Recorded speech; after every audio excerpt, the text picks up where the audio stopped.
with the exception of AI. But the issue is that venture capital has become the car instead of the fuel, meaning people assume that that's the path they need to take to build a company. And so it becomes a tail wagging the dog problem where they think I need to build the company such that I can raise an A round or raise a B round, right? Then you find a partner who. All right, we are live. Okay, I'm going to pause on the other side before we start recording. Wonderful. We are live now. So thank you, Dave. Let me introduce Dave to all the people who have been following us. Dave is now an executive coach. The kind of coach who will essentially coach all the founders to grow well. He was the founding CEO of Jive Software. You probably have seen the run that that he and his team went from bootstrap company to being listed on tech IPO. I've been following Dave for some time, since probably a couple of years. I didn't know until maybe about 3 or 4 years back. After probably he quit Anderson Horowitz. I've been an avid reader of his newsletter, 1 in 10,000.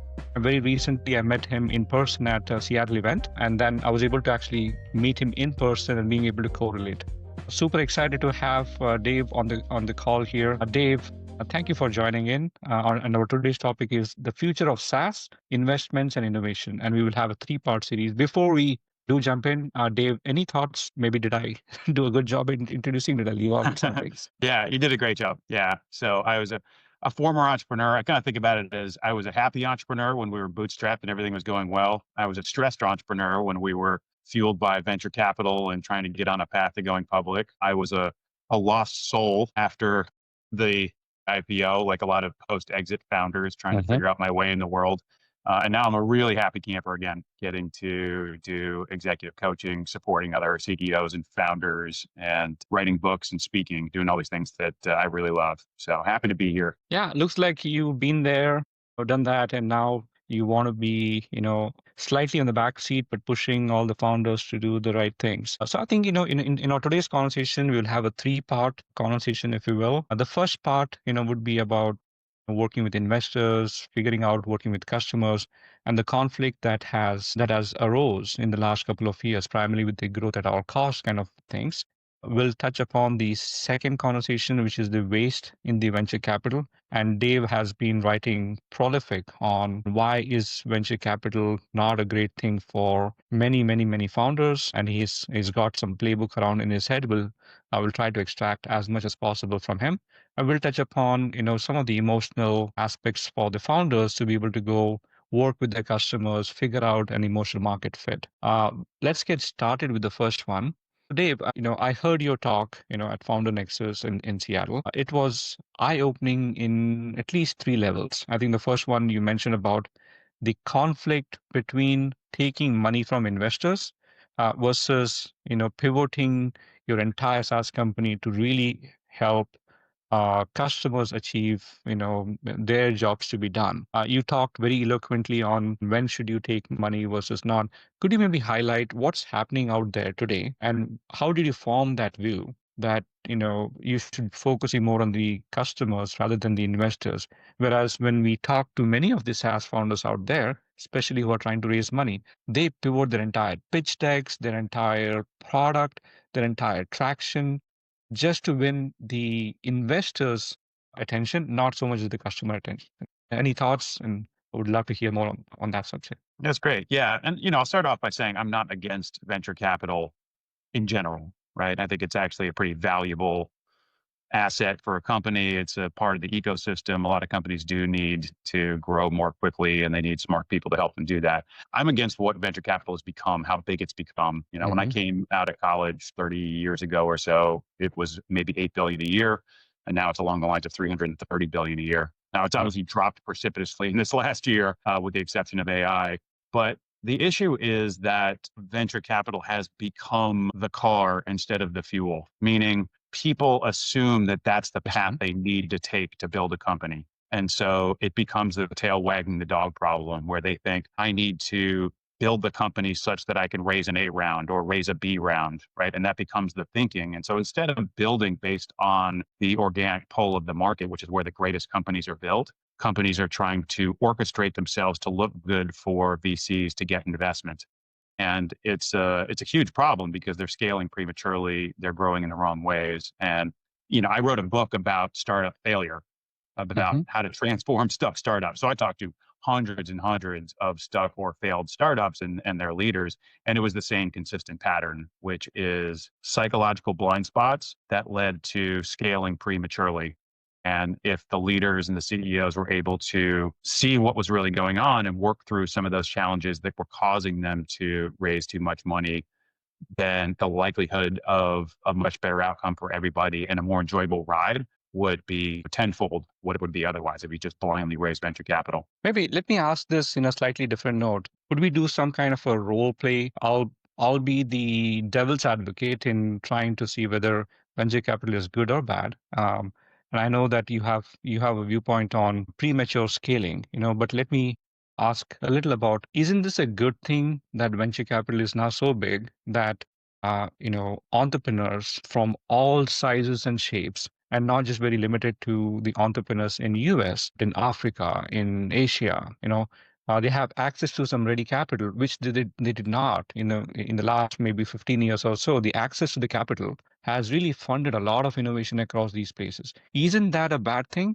Or are you saying that the early stage, investments are okay, but Series B, Series C, Series D, need to be looked into a little more carefully? Which side of it you think, is bad? Is it the Yeah, early investments or the later part of the investment? neither. I'm not against any of it per se. What I'm against is raising venture capital because you think that's what you're supposed to do, right?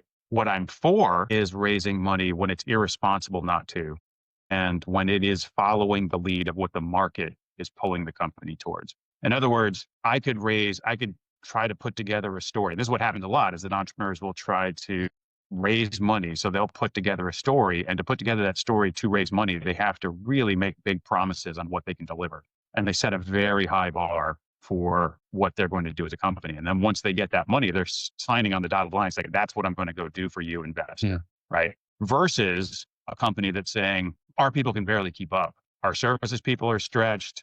Our salespeople are stretched. They could, we can't even deal with all the leads we have coming in. Things are really taking off and we just can't keep up with capacity. So we need money just to scale to meet the market demand, right? You see two very different paths, right? One is market led, one is investor led. And that's the distinction that I'm trying to make is that when the ecosystem of investment becomes so ingrained into people's thinking that becomes the path that they believe they need Hmm. to execute on versus the people. And this is, as somebody who looked at failed companies and successful companies. And by the way, venture capital is a hits business. Only Yeah. 10% of venture investments are successful, right? Not great Yes. odds, but founders believe they have an 83% chance of success, right? And that was why I wrote the first book, is that delta between the reality of 10% and the belief of 83%.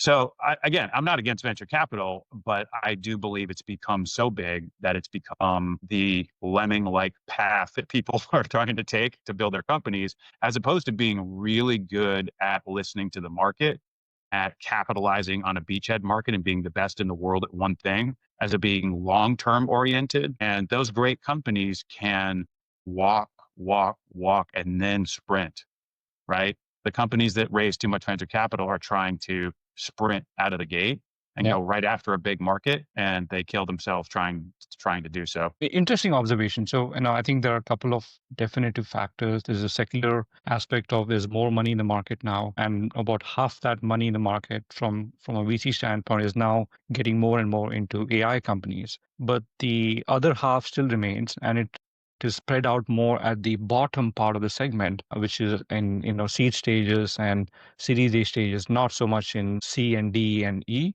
more so because the growth has dampened at that place. So let me ask that question. If we look at that particular statistics, what would you advise the founders, especially where they have figured out that there is some kind of a product market fit or a semblance of it, and now they're ready to go either take, post seed money or some kind of a Series A money. The problem That happens with many SaaS founders, and I've been a three-time founder as well. And we've seen this many, many times. The moment you get into a Series A conversation, investors are now looking to have a board seat. And the board seat essentially tells, they are able to drive a lot more conversations on, I'm going to help you in getting, a few more customers, do the GTM in this particular way, go a lot more sales led, go hire more BDRs, go hire customer success, the whole shebang that can probably be avoided. But that happens naturally now because the seed A investors are demanding that they need a board seat. Any thoughts on, is there a different playbook that, that can be suggested, to mitigate that risk? Yeah, I mean, if you feel like there is no option but to do a Series A, that's really the best thing for the company, and things are taking off so quickly that you need to do that, then you find a partner who is philosophically and values aligned with Hmm. the path that you want to take and what you really believe. The most important thing is for a leader to be a leader and to have a deep intuition and a passion for the market and the customers they're serving and a sense of what the market can bear, not can they get along well with investors or can they appease investors. What happens a lot of times is, yes, they'll go raise a Series A and then you have that person on the board. That person on Hmm. the board wants to look smart. And what they're going to say is, and this is what VCs do, and they will say it, it's pattern recognition, right? Hmm. They don't understand the nuances of that business. So they're going to use their pattern recognition as the basis to make suggestions, or in some cases, very, very strong recommendations and encouragement for that company to pursue a particular path or a particular way of doing it. That may or may not work, right? And the whole point of a business is to be really unique. And if you are run through pattern recognition by trying to do what other Hmm. companies are doing, you're just copying playbooks from everybody else, you're taking away the uniqueness of the company. And so what I try to do is really help leaders be their most intuitive, their best, their strongest, their bravest, be bold and do whatever is right for the company and the market that you're serving. And investors should be in the backseat supporting that path with occasional suggestions about this company's doing it this way. And you can decide if those suggestions based on pattern recognition are the right thing to do. But you are the leader. And if that board member or board members start to become too loud in the room, they start driving the company, but they don't understand the company and they don't understand the market. And then that's where it starts to get problematic. And the board meetings start to become this form of theater where the founder is just like, well, they want to know about LTV and cost of sales and all these things. So I guess I'm going to just try to show them metrics that they want. And so it becomes, a system that loses touch with what it's really doing in the world, loses its magic, loses its soul and its ability to be unique in the world because of the way that you've Hmm. constructed the governance.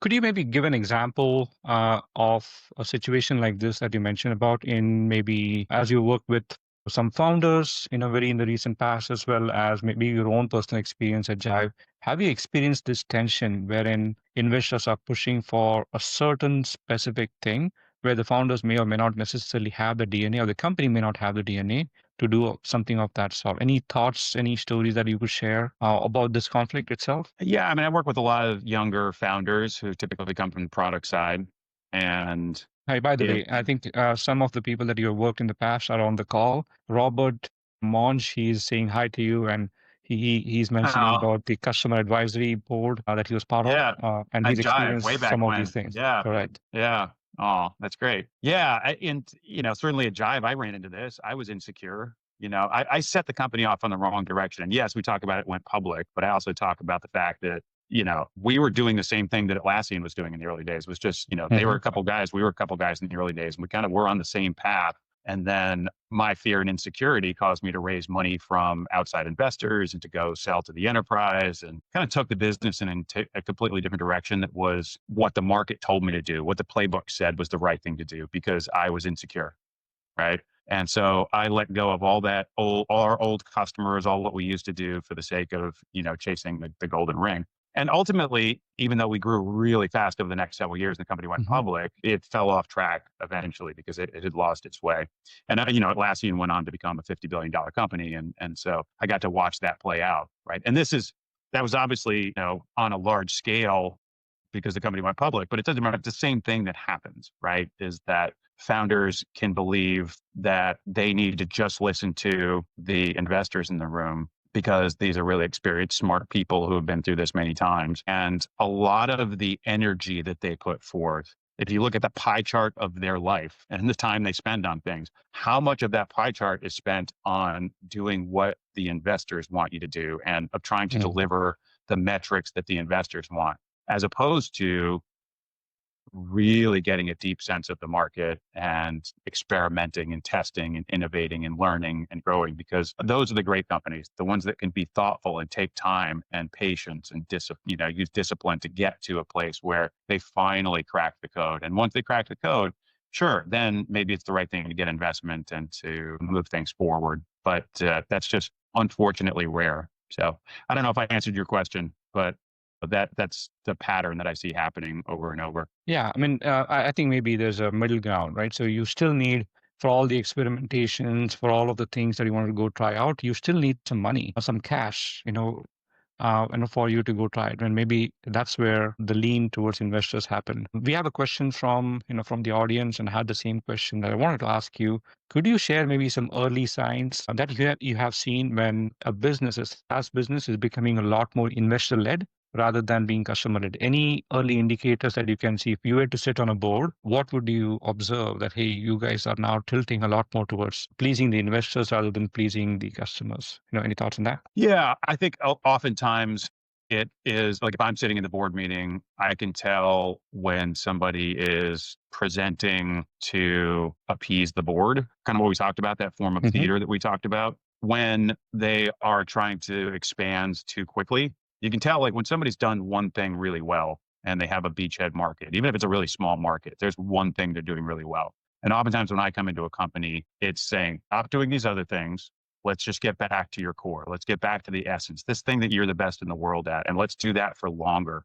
And I'll push back on the VCs in the room to say, we're going to take more time. We're not going to hire as many people. We're going to be lean. We're going to be disciplined over these next couple of years. We're going to stay Hmm. focused on this core while we run thoughtful experiments that extend that core into other markets. The anxiety, the stress that founders feel a lot of times causes them to try to grow too quickly. They look at it across the board of growth as opposed to the segments of the market where they have real traction versus the ones where it's harder. Does that make sense? So that's what I come in to do, is kind of help just stretch out the timeline, be more disciplined, go through exercises like what would it look like if we had to get cash flow positive eventually, right? And we're going to raise another round. What would that look like? And let's extend the runway. Let's separate the core business from these experiments we want to run, and let's share metrics based on that to the board.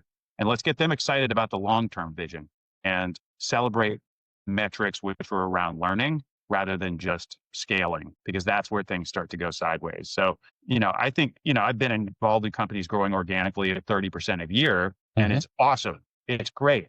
Everybody's happy. Everybody's focused on the customer. You have a lot of time to listen to the customer. When suddenly you take venture and it's like, we need you to grow at 100% a year. It's like, they get a gun to their head and they're like, how do we do it? And they add more salespeople really quickly, and they try to put a bunch of money into marketing, and then they try to sell to, different types of accounts that have different needs, and they try to meet those needs, and the product team gets really stressed. And so it's a very delicate organism. And Yeah. oftentimes the run is long term. It takes longer than people want to believe. And if you can embrace that and say, yeah, we're going to embrace this learning phase for much longer, and we're still going to scale, we're still going to grow sales, but that's not really the thrust right now. The thrust for this company is to learn. And that learning is going to pay off in spades over the long run when we figure out how to take our magic, our special sauce in our core, and start to apply it to other markets on a larger scale. Yeah, I think you mentioned premature scaling a couple of times, in this particular one. Maybe let me check on that. So we had I just about last week or so, I attended an AWS startup summit here in Seattle. About 70 odd founders were there. Most of them were Series A, Series B. And there was a question that was asked, and I also asked that to a larger panel, of what changes are they doing because they have now taken a Series A or a Series B investment. And there were three things that I learned personally. I would love to maybe check in with you whether that's across the board or not. The first of them was influencing GTM. Investors would come in and they would think that they know that category of the business and the right GTM strategy for that, they would push them for, hey, get more BDRs, figure out, add more AI-based automation, for automated email, outreach, automated newsletters, automated. So things that the founders have not done before, now they've been pushed to go, you know, run their acquisition channels at scale. That was the first one that I heard about it. The second one that I heard more about was not so much as retaining the existing customers or figuring out what's the right problems to solve, because I think even in Series A term, they are still far away from really solving the large problems. They're dabbling around. Hey, there are 3 or 4 areas. Maybe there's one product at that time. They don't have all the connected story around it. And the investors, they come in and start pushing for, hey, don't build another product. Yeah.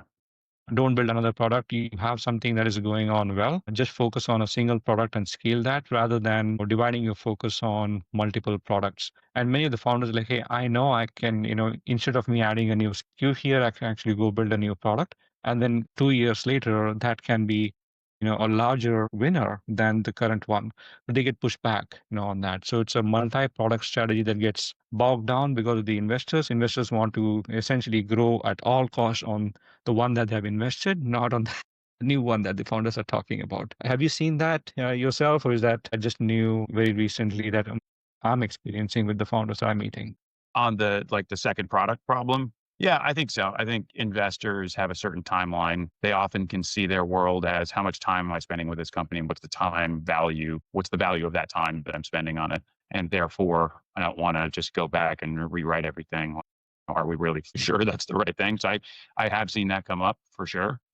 And that's why I think it's really important to be in lockstep with process and push back on investors around the scale requirements such that you feel confident Hmm. that you're all on the same page. So your first question was about, I'm being told I need to invest in, SDRs and, calling campaigns and things like that. Yeah. I would just say, is the CEO very clear that they believe that's the right thing to do? Have they run enough tests so that they know, I believe that money is really well spent? Or are they like, I don't know how to do that. I'm going to hire somebody who's done this before and I'm going to give them money and, just say, all right, well, the board wants this to do an SDR strategy. So let's go do that. And then you're spending a lot of money. And usually those don't work. Yeah. Usually the, more ambitious sales expansion things, especially by a founder who's never done it before, don't work. So I would say learn such that you have deep confidence and conviction that's the right thing to do. Run tests. You can get outsourced SDR folks. You can run, month or two tests. You can get some data. You can get to know what that process looks like. And then you can push back on the board if it's not the right thing to do. But that's a very different situation. A founder who has deep conviction that this is the best way to spend the money versus a founder who is like, I was told this is the right thing to do. Let me go find somebody who does sales to go grow an SDR team. And that's when Yeah. they get into trouble. Yeah, and thank you, Shamil and David. They are complimenting Dave, complimenting you about premature scaling. Dave from the Stanford Entrepreneurship is Oh, mentioning that. great. So let me jump a little more onto runway, managing the runway. I know you mentioned a little more about the waste in the venture capital. There's money out there. They're pushing it down the throats on, maybe someone who's growing at 30, 40% year on year. They're asking them to go double, or what, triple, double, or something of that sort. Get me started And on that. so tell me a little about the waste that happens in the venture capital. And first of all, in scouting businesses who want to scale this fast. And the second is about really once the money is in, the money that is being spent. And for example, I've seen in my past venture, we were venture led. My S&M cost, my sales and marketing, the whole GTM cost was almost 80%, of the total budget, which meant that we were promoting the investors thought process that we want to scale much faster, rather than focusing a lot more on R&D, focusing on figuring out how we can meet where the customers are, because customers would be at different places. They want to have this kind of an integration, that kind of integration. We would lose those customers and we'll focus only on the ones that are working well by doubling down on our sales and marketing. So I think your thoughts in the general bucket of the waste in the venture capital. Just a waste problem in general. Yeah. Yeah. Well, I think again, it became a huge, huge industry. Rare that you have an industry that has a 10% success rate that gets so big so quickly. If you're sending your kid to a private school and they said, yeah, we have a 10% success rate of our graduates, probably wouldn't send your kid there. Yeah. Venture capital somehow has become this. And it's a good job to have, right? Think about it. You go get millions and millions of dollars from people and you get to collect management fees and you can earn the profits on that. And you get to go invest it and you don't have to do the work of building these companies. Again, I have a lot of friends who are VCs, right? I'm not against them in general. A lot of them work really hard and they're really amazing, but it is a good job to have. And there's a lot of people that raise these funds that go out to invest it. And it's a money management job. You're taking people's money and you're responsible for turning that money into more money, right? And so they have to put that money to work. That means you have to go out and aggressively sell to these businesses and convince them that they should take their money because the businesses are their customers in a way, right?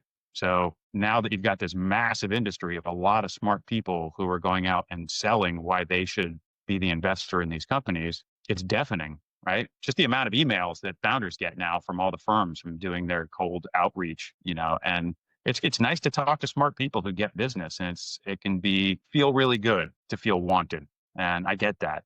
So it's a huge system. It's become this big industry, and it has started to define the process that people are using to build companies. And because of that, I think you're seeing a huge waste. At the 10% success rate, there's definitely waste. And what I saw happen is you have the 10% that are successful, you have about 30 or 40% that really fail to launch. But in between, you've got this 50 or 60% of potentially great companies that have product market fit that get pushed too hard to grow and they don't end up as successes, right? It's almost like they are middle distance runners. Now they should be growing at 50% a year or 40% a year. It's the middle distance runner should be running a 1500 or a 3000, right? Yeah. And that takes time and you want to be really thoughtful around it. Instead, they're being told to sprint out of the gate and they never finish the race, right? They're running like it's a 100-meter dash, but it should be a long game. And so that's the waste that I see is that middle ground, these companies that have promise, they have good product market fit, but believe they're supposed to raise money because that's the right thing to do. And because it makes them look good and validates them as successful as a company. That's not the right reason, right? They're not raising because the company is taking off. They're raising money because they think it's the right thing to do for the company and it's what they're supposed to do. So it's that middle ground that I spend a lot of time with that have potential, but get chewed up and spit out by the system. And that's the waste that I see happening that I wish wasn't there. And I wish some of these companies could be thinking about just being leaner, longer, or, raising a small seed round to go validate some of these ideas and then maybe a bridge round if they need to, but not trying to jump to the A or, jump to the B. And that's when companies start to wobble because they're promising way more than they can actually deliver on in order to get that money in. So we have a question from one of the listeners here. Thanks, sir. Thanks, Randall. The question is about, does premature scaling have an I'm probably not able to read what that means, but does it have a negative effect on the organizational health? I think that's the summary of it. Dave, any thoughts on that? Very much so, because premature scaling means you're hiring a lot of people really fast. You're usually hiring the wrong people, maybe putting too much pressure on people that have never done that job before, or the alternate problem, which is you're hiring people who are used to working at big companies and they come in and need to hire a lot more people. But the biggest problem culturally is that you have a lot of people who don't feel like they're being successful. You've said, especially if you have, awful things like triple, triple, double, double, double, and you're trying to live up to that. And you have a team of people who just is struggling. They're doing everything they can and they're not working well together and they're stressed and they're working 80-hour weeks and they don't feel like they are ahead of the scoreboard. They're losing. Right. And that's demoralizing for the company. So that to me is one of the biggest problems culturally that you see. A lot of people who are not fit for the job or are overqualified and hire too many people, and a lot of deer in the headlights looks from people about not being able to come through on the expectations that were too high. And if that's the culture inside your company, a lot of stressed people who are having a hard time getting their job done, working well with each other and feeling demoralized, how are you going to innovate on that? Innovation needs thoughtful creativity. It needs patience. It needs time. It needs imagination. It needs really spending time with customers. It's a thoughtful process. It is not going to happen in an engine of chaos and stress of just trying to hit goals that were arbitrarily put upon you by, the A round investors or your desire to please those A round investors. We have another question on the same lines there. Have you seen investors asking you to hire VP of sales or VP of growth? Is that also a premature sign? Thank you, GP there. It depends on where the company is. I don't know. In some cases, that person can be great, right? If things are growing, if things are really growing and you as a CEO feel a direct connection to that growth and you understand what's happening out in the field, so you've got a deep sense of it, that's the most important, because then you can have an intuition on what's going to be right. I've certainly seen companies that bring in a VP sales way too early, right? Especially if you have a product oriented founder who doesn't understand sales as well and figures, I got to hire somebody who does sales, right? And so they hire somebody who looks really fancy. And, let's face it, salespeople show really well, right? They all look really fancy. Yeah. They have great backgrounds, but it often and they come up with a lot of frameworks like MEDIC framework and SPICE framework. So you get influence. Get lost in BANT and all these other things, right? You could get lost in that. And it's these are impressive people who've done great things in the past, but it may not be the right thing for the company. And so there's definitely like getting a VP sales too early where they're going to try to build a big team. They're going to try to build the infrastructure, the machine of sales, while it's still this amorphous blob of figuring out the market requirements, right? You don't really know what you're ultimately going to be selling and what product market fit's going to look like as you really start to scale. And so if you hire somebody who's a organization builder, they're going to try to set up the machine of sales and try to live up to sales expectations, but they're going to be pushing a product that then you need to service that is going to make it hard for you to pivot later and to morph into other areas. And so I think that's one of the big problems, that people trying to hire that salesperson too early. And then there's the other side, which is, letting somebody who hasn't done it at scale, when things really start to take off and you do have a good product market fit, but you just have independent salespeople floating around doing their own thing and all saying their own sales pitch, and it could be a little chaotic. And then you can also run into retention problems if you're not on top of it. And so it does help to have a leader when you get to that point, as it starts to be repeatable. And, you just need some of that mature processes and systems and policies in place to scale it the right way. Maybe if I flip the question, what's a good time to hire a VP of sales in that case? That seems to be one of the big waste indicator, because it takes a long time to hire. Once hired, it takes a long time for them to become successful. And typically, I've seen the churn rate of these VP of sales is very, very high. The first 3 or 4 months, they're not able to go cope up with the founders or the business or the product itself, and they move out. So, we know the telltale signs about it, but what's a good time to really hire a VP of growth or VP of sales, for that matter? Yeah, there's 3 stages to think about. And these come from an old HBR article called The Sales Learning Curve by Mark Leslie. And I used to speak at Stanford about this to their MBA students. And there's the early sales, which is pre-product market fit, where you need people who are the Renaissance people who can do anything. They're company builders, right? They're really creative and they're just going out. They're not coin operated at all. They're going out just trying to figure out what to build, right? And then once you hit product market fit, then you enter like early product market fit. You enter that second stage, which is more of a transition stage. Yeah. And you're going from product market fit to repeatability. And that transition stage requires somebody who is strategic and knows how to do sales at a pretty high level, but is also really flexible and nimble and creative and can start to put together the pieces dynamically over time. And it helps to get somebody who's been through that stage of company before, as opposed to getting somebody who's like came out of a big company.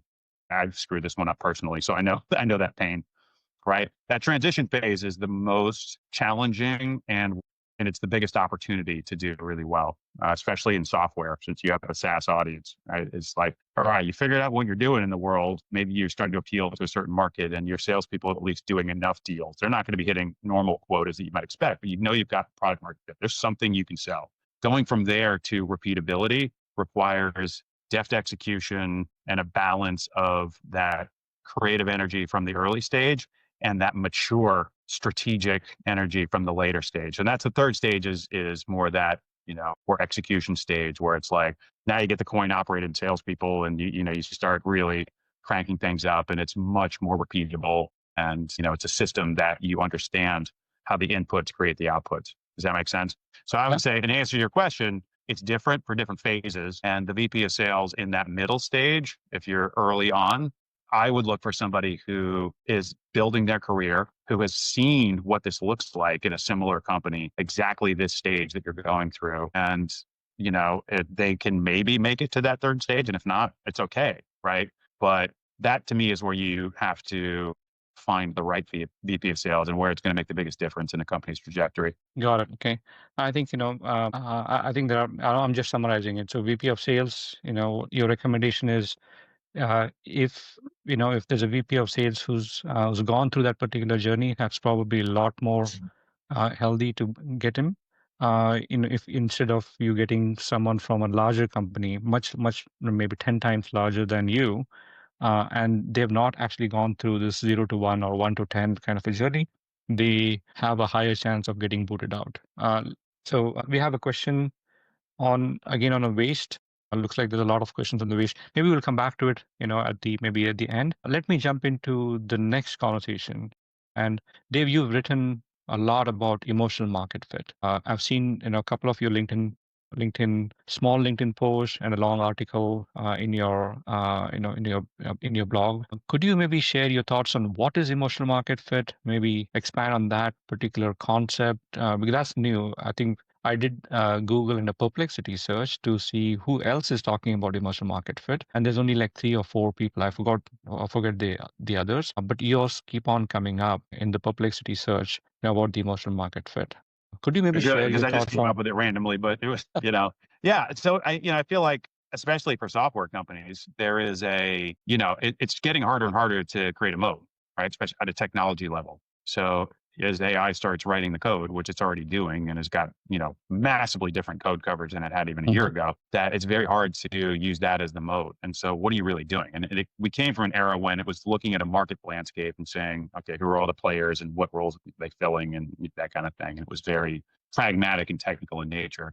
That's getting filled quickly. So what do you do? And my point is to overlay the emotional market map on top of that, which is both what is the current state of these buyers and how do they feel about how Mhm. they're being served by these companies and what is their feeling towards them, and what is the opportunity that represents to really connect with them at a much deeper level. And the market looks very different and the opportunity looks very different. The TAM looks very different when you overlay the emotional layer on top of the market. And so it's really going deep into where buyers are, how they feel about things now, what their desired emotional state is in using your product. And the opportunity is a relationship one. It's about connection, right? It's about really deeply understanding that buyer at a level where they can't imagine partnering with anybody else. They feel seen, heard, valued. They feel like they've got a deep partner, right? And when that's the character of the company, when that's the level of relationship they have, that pervades AI and cheap infrastructure and people trying to compete against you for Mhm. pennies on the dollar. There's going to be a race to the bottom, right? In most industries. So how do you compete in a race to the bottom space like software where the code starts being created by AI?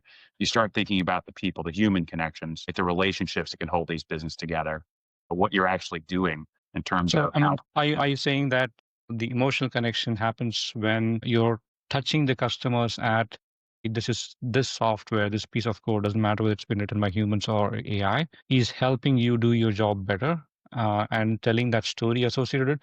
Maybe if you could share your thoughts on an example of a company who's done something like Yeah. that. Like I talked about, there's a company called Puppet. It was around, during the knots and, maybe sold off like 4 or 5 years ago. And the Like the founder, chefs and the puppet. exactly. Okay. So Yeah. Puppet, they were just serving sysadmins.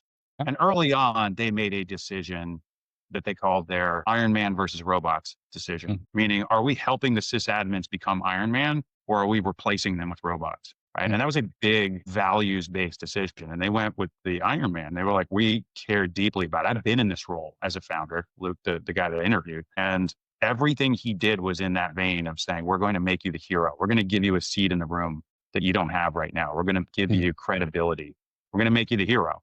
Right. And anything that was against the grain of that, like trying to pitch CFOs on cost savings, he would cut. He would say, nope, don't ever do that. That's just not right for the company. Right. And Mm. he built the product with making them heroes. And as a result, they took off. They really changed the Yeah. equation in a profound way.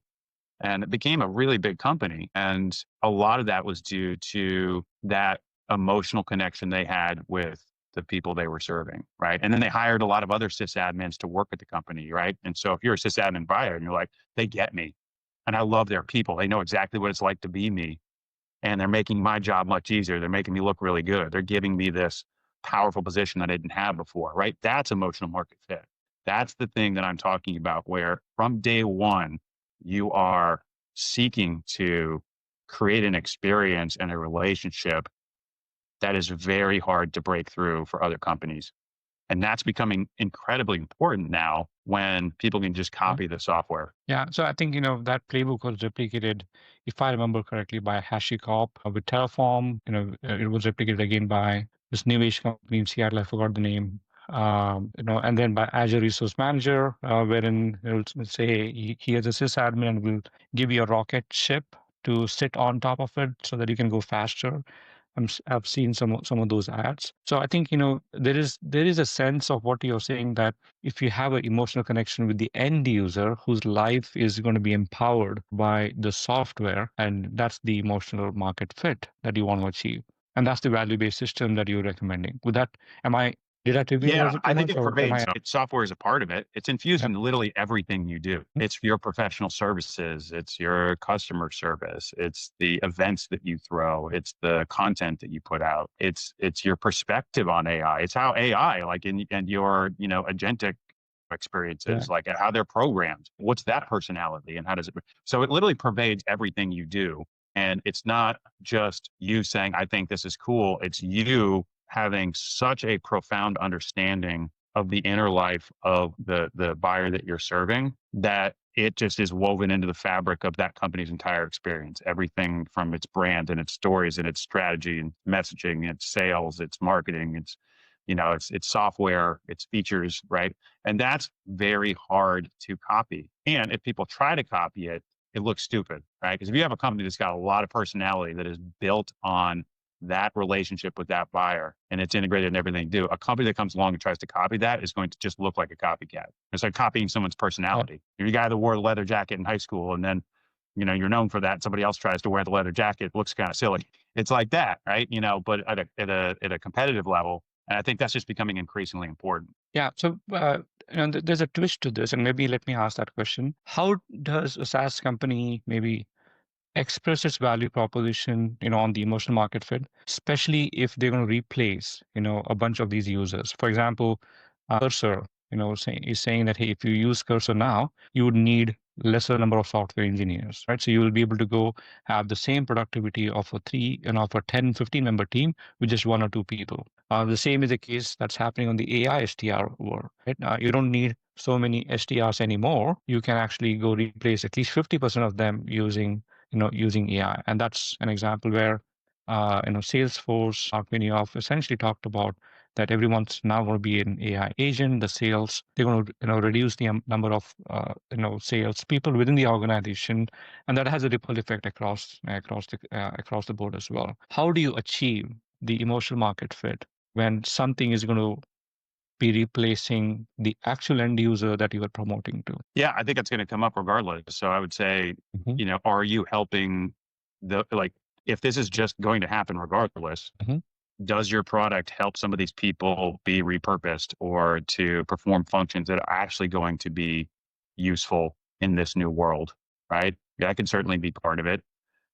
It could be going, whoever the buyer is that is responsible for replacing these people with agents. You could say, look, it's a hard job. You're having to replace people. And that's woven into it, right? Is that you are building that deep relationship with the new leader or the new CRO or whoever it is that is now responsible for managing bots alongside humans. What are you doing? What does that feel like? What are they, that's a lot of pressure. What does that feel like? How do you help them be heroic in this mode? How do you help them be seen as really valuable in such a hard job? And so I think there's opportunities. It's not saying replace people versus not replace people. It's do it. You do what you're doing, but do it with heart, do it with soul, Mhm. do it with a connection to understanding who it is that you're serving. And to the extent you can weave that into the product offering, it's going to hold those relationships in place over the long run. When if you don't have that, Mhm. the replacement option is going to be really high. I'm sorry. Yeah, it's easy for them to replace you with It's somebody easy else. for them to replace. Yeah. Yeah. So there's a question from the audience. Have you seen an example of a product company that has failed their approach on the emotional market fit? Essentially a failure, not a success story. Oh, that's a really good question. I'm sure there are myriad companies that have tried to do it. I think it can be set up for failure if it doesn't have the backing of everybody. If it's a CEO who doesn't really believe in it or doesn't have the strength of Mm. conviction in it, then it's going to come off as a failure. And then if they do have the conviction and the company just it doesn't hit, then yeah, maybe you could have done more on really understanding the customers at a deep level or trying to run, several different experiments before you really, back up something. And I'm doing that with a company right now where it's like, is it, uh, reliability that we're really banking on, or is it ease of use? What's Interesting. most important, right? And so I'm working with them of kind of going, well, let's test, let's really get in, and let's forward project, 5 years from now too, and think about how the market forces are going to play out and which one of those things we really want to hang our hat on. And so it takes time to figure it out, and it's never going to be perfect. But at some point, maybe there's a combination of what the founder knows and cares deeply about, what the buyer really cares on, what their emotional state is, where the market's heading, and where technology is heading. And in between there is an emotional market opportunity that is untapped. And if done with really smart execution, can serve as the moat that takes this company into something much greater over the long run. I think we have a question from an audience. Can they reach out to you do you coach early stage founders on figuring out how to pitch on an emotional market fit? Occasionally, I run Yeah. workshops and do stuff on emotional market fit. Yeah. So, feel free to reach out to you. We'll put your contacts into the show notes as well. So, maybe a couple of things before we close out and open up to any more questions directly as well. Have you Do you have maybe a couple of pointers or guidance to founders on, especially the new age founders, wherein they have the backing, they have the money from investors, they are starting to scale up with customers, but their growth might be much more spottier than what they were expecting. Any thoughts, anything that you can recommend to founders, any advice to founders across the board? Yeah, well, it was a lot. I wrote a book called Reignition, which is available on Amazon. That came out last year, and that's got a lot of my recommendations for how to scale companies and where companies go astray. It's really a book about where companies get stuck and how to get unstuck, but it's got a lot of that stuff into it. And I think it is usually a case of trying to extend runway, buy yourself more time and space to run the experiments and be thoughtful with how things are playing out, and so that you can get things back on track. So I wrote a whole book, so it's hard to summarize the whole book, but I would say if you can buy yourself by streamlining the runway to get thoughtful and scientific and creative about what's happening in the market, to really develop that intuition, then that to me is always the best thing to do. If you can get out of the hamster wheel of insanity of trying to grow, that's going to be the thing that best serves your ability to get back on track with a growth rate that is appealing to you and your investors and your team and reflects the actual realities of the market. Yeah, super. I think that's great to close on that one. Maybe let's do a quick review. I think we touched upon investor-led versus customer-led, and why should you pivot to one or the other, and when to do it. Looks like on record, Dave, you want to say that you're not against venture capital per se. You get accused about that quite a bit in the online forums. But if there are any investors out there who have been accusing Dave, I personally vouch for it. He's not against the investment. He's just focused on the waste of that capital that comes in. We did touch upon the waste in the venture capital industry as a whole, but focusing on premature scaling can have a very dire effect on on your bottom line. And by the way, Thrive Stack, just a shameless plug, help customers figure out, their early signs of growth failures, revenue leaks, and customers. So we can probably even put up a scorecard towards that as well. And Dave, the last point about the emotional market fit, we are getting like 2 or 3 comments. G3 says that's a great framework. Looking for some more guidance on if there's a better way to be able to express it on how to send the value on an emotional market fit. Probably looking for some help on the sales side, or let you and them, connect with each other. Again, thank you, Dave, so much on these 3 topics. I learned a lot, and I hope that the audience learned a lot as well. We had a peak of about 28, 29 folks joining this particular call, so that's a record. So thank you so much. Good. Great. Yeah. Love it. Webinars are not that popular these days. People like to maybe listen to a podcast offline, or maybe we just read the show notes very quickly. But you're very popular, looks like. And thank you so much, Dave. Thanks so much for having me. Really enjoyed it. Thank you so much.